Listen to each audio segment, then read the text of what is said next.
Bismillahirrahmanirrahim. Assalamualaikum warahmatullahi wabarakatuh. Allahumma shalli ala Muhammad wa ali Muhammad.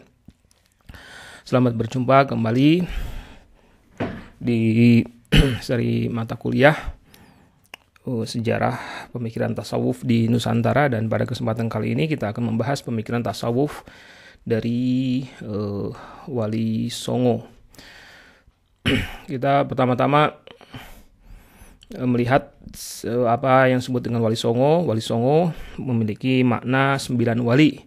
Mereka adalah para pendakwah yang berhasil menyebarkan ajaran Islam di Pulau Jawa. Nah, sebenarnya jumlah mereka Wali Songo itu lebih dari 9 ya. Ada sebagian mengatakan sudah ada yang mendata itu lebih dari 70 orang. Tapi disebut 9 wali karena dalam satu periode atau satu generasi dibentuk Dewan Wali yang berjumlah 9 wali terkemuka.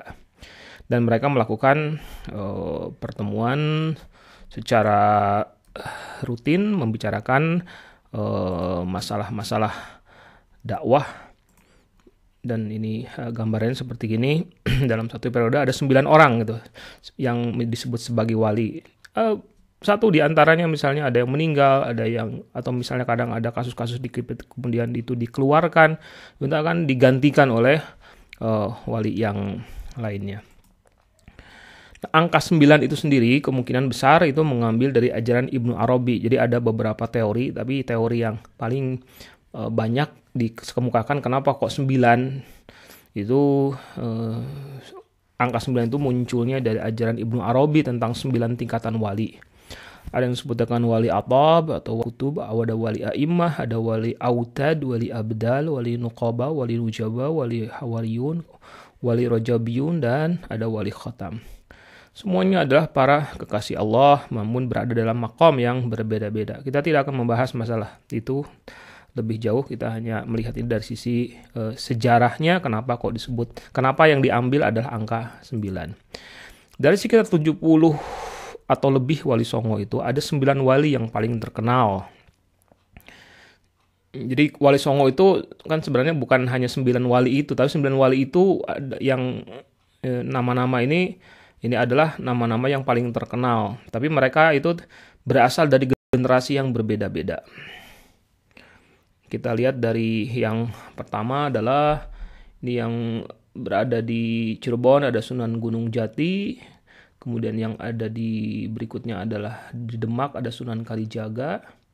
Kemudian juga ada Sunan Kudus dan Sunan Muria yang ada di kota Kudus. Kemudian ada Sunan Bonang yang ada di Tuban makamnya. Kemudian ada Sunan Derajat yang ada di Lamongan. Kemudian di Gresik ada 2 makam Sunan, yaitu Maulana Malik Ibrahim dan Sunan Giri. Dan yang terakhir adalah Sunan Ampel yang ada di Surabaya. Nah, era Wali Songo itu diketahui menandai berakhirnya dominasi kultur Hindu-Buddha dari Nusantara yang kemudian digantikan dengan kultur Islami. Perubahan kultur tersebut berlangsung dengan cara yang damai dan menjadi ciri khas dari penyebaran Islam di kawasan Nusantara dengan cara yang damai. Sangat dikenal ya bahwa Indonesia adalah sebuah kawasan di mana Islam itu tersebar atau diterima oleh masyarakat penduduk asli Nusantara itu dengan cara yang damai. Sementara di tempat-tempat yang lain sangat disayangkan ada banyak sekali kawasan-kawasan yang menjadi kawasan muslimnya setelah ditaklukkan. Jadi kalau di Nusantara tidak terjadi seperti itu, bahkan Nusantara dikenal sebagai kawasan yang unik, dikenal di kalangan dunia Islam sebagai kawasan yang unik di mana Islam itu diterima dengan cara yang sangat damai, dan uniknya juga justru yang dengan cara damai itulah maka kawasan Nusantara menjadi kawasan muslim terbesar di seluruh dunia. Wali Songo dikenal dengan metode dakwah berbasis budaya. Metode budaya dalam berdakwah itu bermakna bahwa budaya-budaya yang hidup di tengah-tengah masyarakat itu diberi ruh ajaran Islam, dan efeknya ketika masyarakat memeluk agama Islam, mereka tidak perlu banyak mengubah kebiasaan dan adat istiadat. Mereka cukup memberikan pemaknaan baru atas kebiasaan-kebiasaan tersebut. Nah, memang di sini ada polemiknya ya terkait dengan akulturasi budaya. Ini tidak akan kita bahas, tapi kita saya sampaikan secara sekilas bahwa selain memberikan dampak sangat positif, yaitu penyebaran Islam secara damai, akan tetapi prinsip dakwah kultural ini menyisakan polemik terkait dengan akulturasi budaya, di mana ketika terjadi pencampuran antara dua kultur itu dan terjadi akulturasi budaya, muncul isu kemurnian ajaran agama yang ternodai atas nama akulturasi budaya. Ada polemik lain, yaitu polemik Islam Nusantara gitu ya. Polemik akulturasi Islam dengan budaya lokal yang dikenal dengan ajaran Hindu dan Buddha itu berlangsung hingga sekarang, dan konsep Islam Nusantara hingga kini menjadi bahan perdebatan mengenai Islam kultural versus Islam kultur Islami.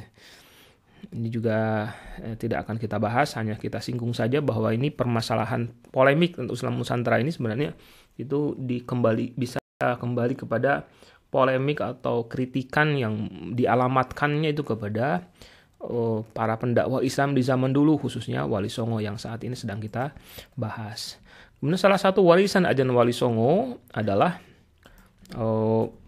pembangunan pesantren, lembaga pendidikan pesantren. Pesantren adalah lembaga pendidikan dengan ciri yang sangat khas di mana para muridnya atau santri tinggal di pesantren, boarding ya, kemudian selama masa pendidikan melakukan boarding itu selama masa pendidikan, dan dengan tinggal di pesantren diharapkan para santri bisa mempraktekkan secara langsung segala macam ajaran yang didapat dari kelas-kelas pengajian.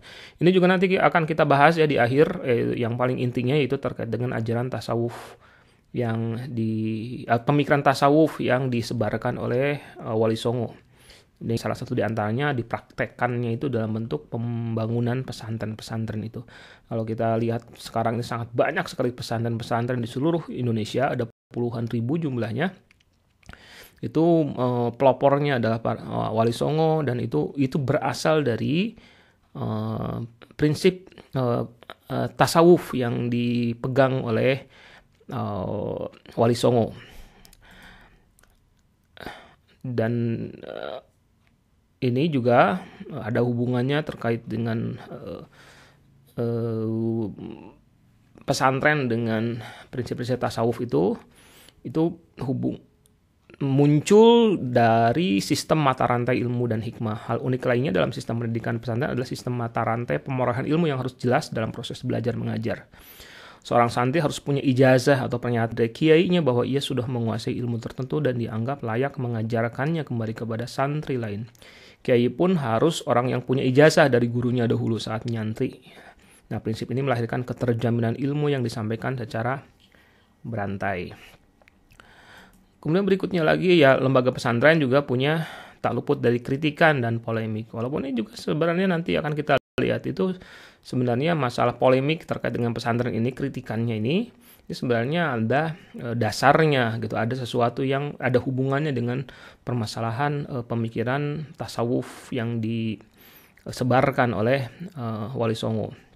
Di antara kritikan atau polemik terhadap pesantren itu adalah soal tradisionalitas yang ditengarai anti kemajuan dan peradaban. Kritikan lainnya terkait dengan tradisi taklid kepada guru yang dianggap menumpulkan sikap kritis dalam masalah ilmu. Nah, terkait sekarang tasawufnya, dan ini menjadi ciri yang sangat khas dari apa yang diajarkan oleh Wali Songo. Wali Songo itu mengajarkan tasawuf. Nah, sebelum Hamzah Fansuri dan Syamsuddin Sumatrani yang sudah kita bahas ya pada sesi sebelumnya, sebelum kedua tokoh yang dikenal sebagai tokoh tasawuf ini menyebarkan ajaran tasawuf mereka di kawasan Sumatera, di tanah Jawa, ajaran tersebut sudah disebarkan oleh Wali Songo. Jadi kalau dari sisi waktunya, Wali Songo itu lebih dahulu dibandingkan dengan Hamzah Fansuri ataupun apalagi Syamsuddin Sumatrani yang memang belakangan baru lahir dan kemudian baru berdakwah. Dan dakwahnya adalah dari sisi tasawuf. Dari berbagai literatur diketahui bahwa dimensi tasawuf dalam Islam mendapatkan penekanan dalam ajaran Wali Songo. Mereka mengajarkan cara menyucikan jiwa, menjernihkan akal, menjernihkan akhlak, serta ajaran untuk memperoleh kebahagiaan yang abadi dengan bersikap zuhud, uzlah, dan berbagai perilaku asketis lainnya. Nah, ini kita sekarang masuk ke pembahasan tentang apa yang menjadi yang khas dari pemikiran tasawuf Wali Songo. Sebelum kita masuk ke pemikiran tasawuf Wali Songo, harus kita ketahui bahwa di Nusantara ini para ahli membagi tasawuf itu ke dalam 3 kategori. Jadi ada 3 kategori tasawuf di Nusantara yang selama ini dikenal. Yang pertama adalah tasawuf falsafi, yang kedua adalah tasawuf akhlaki, dan yang ketiga adalah tasawuf irfani. Tasawuf falsafi adalah tasawuf teoretis yang menekankan kepada upaya pemahaman hakikat dari eksistensi. Nah, ini akan bisa kita diskusikan apakah apa yang dilakukan oleh disampaikan oleh Samsudin Sumatrani atau Hamzah Mansuri itu termasuk tasawuf yang mana ini? Apakah termasuk tasawuf teoretis? Nah, kita lanjutkan dengan tasawuf yang kedua, itu tasawuf akhlaki. Itu menekankan pentingnya akhlak sebagai tujuan akhir dari lelaku tasawuf.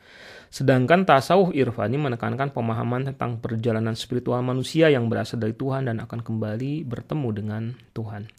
Nah, berdasarkan kepada 3 kategori tasawuf tersebut, ajaran tasawuf Wali Songo itu dikategorikan kepada model tasawuf akhlaki. Nah, nanti kita lihat literaturnya ya. Tapi sebelum masuk ke literatur, bukti-bukti yang menunjukkan bahwa ajaran atau pemikiran tasawuf Wali Songo itu lebih dikategorikan ke dalam kategori tasawuf akhlaki, kita lihat bahwa tasawuf akhlaki ini bercorak praktis. Pada tasawuf falsafi, berbagai prinsip tasawuf langsung dipraktekkan tanpa pengajaran tentang teorinya. Seorang guru akan langsung mengajarkan berbagai lelaku tasawuf kepada murid-muridnya. Dalam konteks tasawuf akhlaki, berbagai aturan akhlak yang dipraktekkan diyakini akan membentuk batin yang bersih. Pokoknya lakukan, baca ini gitu. Kemudian hindari ini dan seterusnya. Jadi ajaran-ajarannya bersifat praktis. Para murid itu diajari untuk berlaku jujur, adil, ikhlas, murah hati, rajin, patuh, selalu dalam keadaan bersuci, dan berbagai prinsip lainnya. Pola ketat pendidikan akhlak inilah yang dahulu ditemukan pada para pengikut Wali Songo. Mereka membentuk kelompok-kelompok sosial dengan berbagai aturan dan bentuk-bentuk kedisiplinan tertentu. Nah, salah satu contoh ajaran tasawuf Wali Songo bisa lihat dari ajaran Sunan Ampel sebagai berikut. Sunan Ampel itu tadi kita lihat di petanya itu adalah Wali Songo yang makamnya ada di Surabaya ya. Coba kita lihat lagi. Ini ya ada di Surabaya. Sunan Ampel itu adanya di Surabaya. Nah, kembali kita masuk ke pembahasan tentang Sunan Ampel ya. Nah, Sunan Ampel yang makamnya ditemukan di Surabaya itu punya, ini saya ambil dari apa yang tertulis di Babat Tanah Jawi ya. Dia menulis seperti begini, Sunan Ampel itu, ora dahar ora guling, anyegah ing hawa ora sare ing wengine, dan seterusnya, yang diterjemahkan secara bebas kurang lebih seperti gini. Tidak makan, tidak tidur, mencegah hawa nafsu, tidak tidur malam untuk beribadah kepada Tuhan, fardu dan sunnah tidak ketinggalan, selalu mencegah yang haram maupun yang makruh, selalu perhatian dalam memuji Allah. Nah, berikutnya adalah Sunan Derajat, satu di antara 9 Wali Songo yang sangat terkenal. Sunan Derajat menyebarkan dakwah Islam kepada masyarakat dan mengajarkan pepali pitu atau 7 dasar ajaran yang mencakup 7 falsafah yang dijadikan pijakan dalam kehidupan. Yang pertama adalah membangun resep tia sing suasama, kita selalu membuat senang hati orang lain. Yang kedua adalah terjemahannya, dalam suasana gembira hendaknya tetap ingat Tuhan dan selalu waspada. Yang ketiga, dalam upaya mencapai cita-cita luhur jangan menghiraukan halangan dan rintangan. Kemudian yang keempat, senantiasa berjuang menekan gejolak hawa nafsu, nafsu indrawi. Yang kelima, dalam diam akan dicapai keheningan dan di dalam hening akan mencapai jalan kebebasan mulia. Yang keenam, pencapaian kemuliaan lahir batin dicapai dengan menjalankan sholat 5 waktu. Yang ketujuh, berikan tongkat kepada orang buta, berikan makan kepada orang lapar, berikan pakaian kepada orang yang tidak memiliki pakaian, berikan tempat teduh kepada orang yang kehujanan. Ini adalah 7 ajaran dasar yang disampaikan oleh Sunan Derajat. Sunan-sunan yang lainnya juga punya ajaran-ajaran yang kurang lebih hampir sama, walaupun untuk konteks yang berbeda. Tapi intinya sih bahwa mereka langsung mengajarkan bagaimana caranya hidup dan langsung mempraktekkan berbagai hal yang disebut sebagai ajaran tasawuf tersebut. Ya saja tadi ada polemik juga terkait dengan misalnya yang sangat terkenal itu adalah yang sering kali diungkap sama orang adalah polemik asketisme. Ajaran tasawuf yang diusung oleh Wali Songo juga menuai kontroversi dari sisi perilaku asketis. Ada 2 kritikan yang sering mengemuka. Pertama terkait dengan kemurnian ajarannya yang ditengarai oleh pengkritik sebagai ajaran dari luar Islam. Dan kritikan kedua adalah terkait dengan kecenderungan perilaku asketis yang antisosial dan anti peradaban.